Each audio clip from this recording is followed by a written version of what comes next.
investigation of library contribution. Councilman Costello. Yeah, I think this is already a prosecutor's office, and I don't know why this is being done here. And as far as I'm concerned, the verbiage in the first 4 or 5 paragraphs have absolutely nothing to do with that. I mean, it's something entirely different. This is a whole political statement made in the first 5 paragraphs. That's basically all it is. I mean, the prosecutor has it. We're waiting for his decision. Our borough attorney could get a hold of the office to find out where it stands. Why are we passing another resolution? Wasting time, and money on this. This is a waste of time. May I respond, or will I be yelled at like there was anything? This is put on there new developments, because I'm speaking. The new developments that were exposed to the record.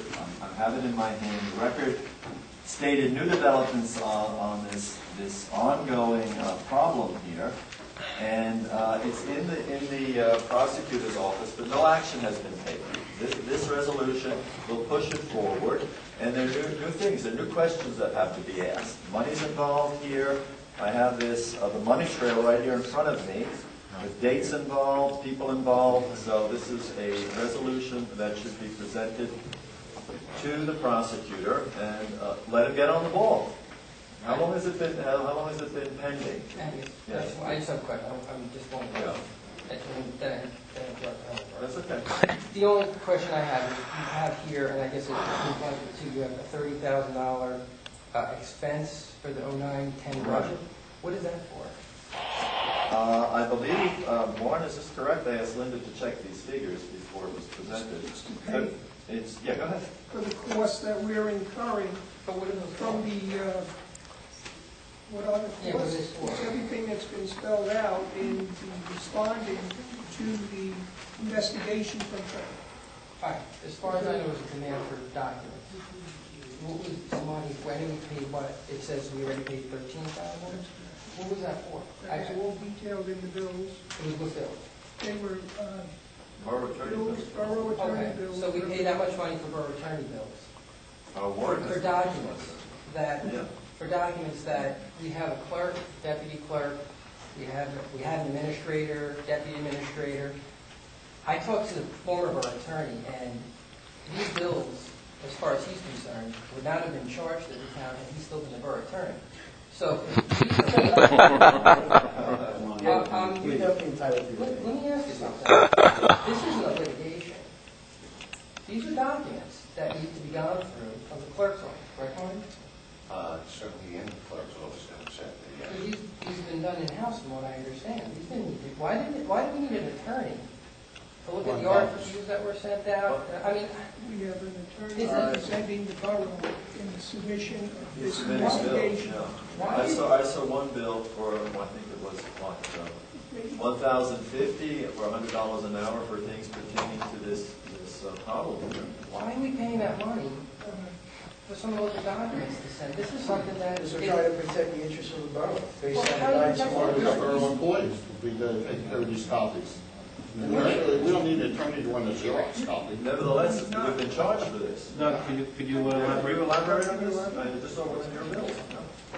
The comptroller made a request of documents, some of which went back 2 years.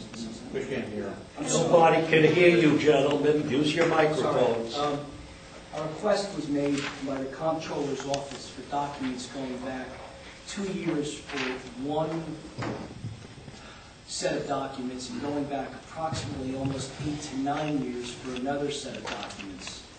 Under regulations, the governing body has a duty to maintain certain procurement procedures, and the documents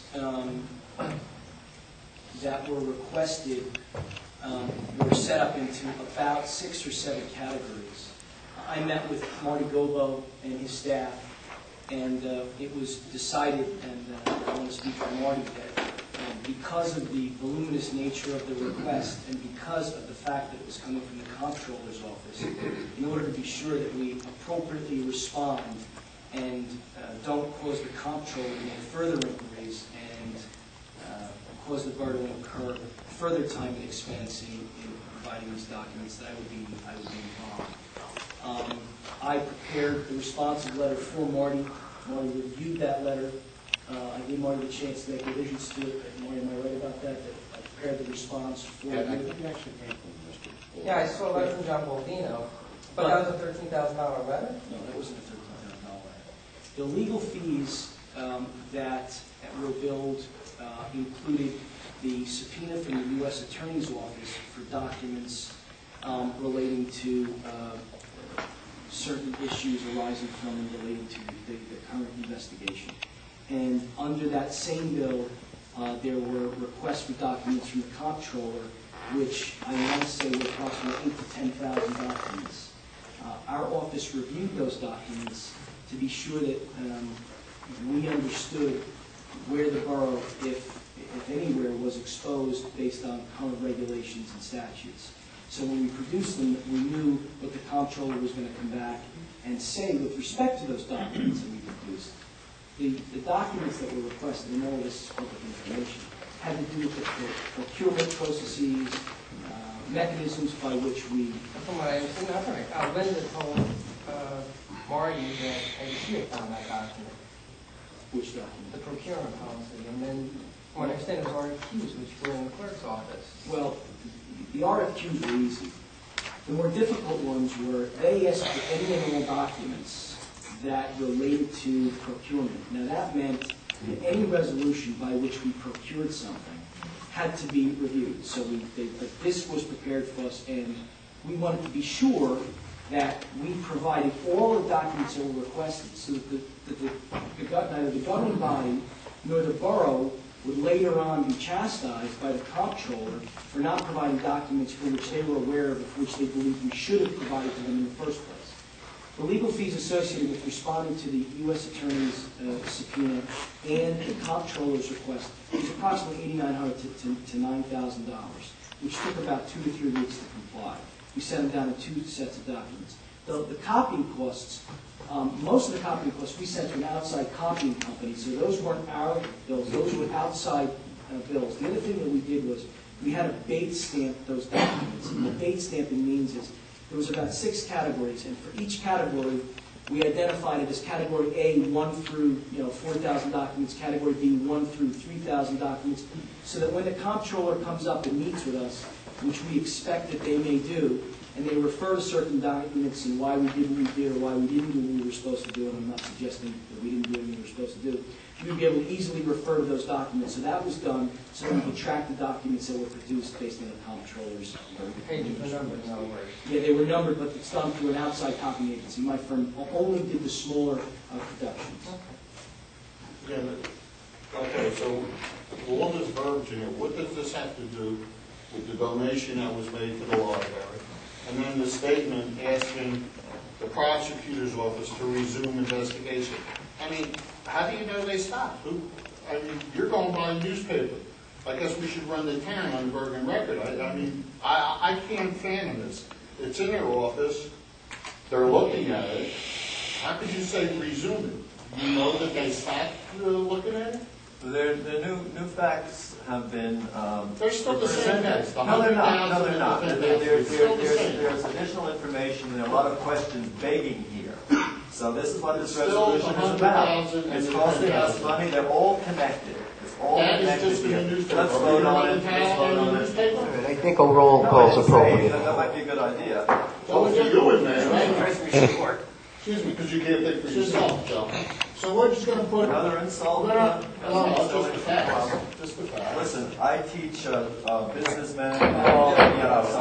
Let's move forward. Fantastic. We'll move forward. Yeah, please move forward. Roll call. Councilman Montezero. Yes. Councilman Todd. Yes. Councilman Vincent. Yes. Councilman Severino. Yes. Councilman Costelli. No. Councilman Acosta. I don't know, but I think there's nothing with this $100,000. Nothing's going to happen. Just spending more money down the drain. Go ahead. All right, the next resolution that was removed from the consent agenda, 339, hiring Mildred Rojas as a secretary technical assistant for the building department at the end.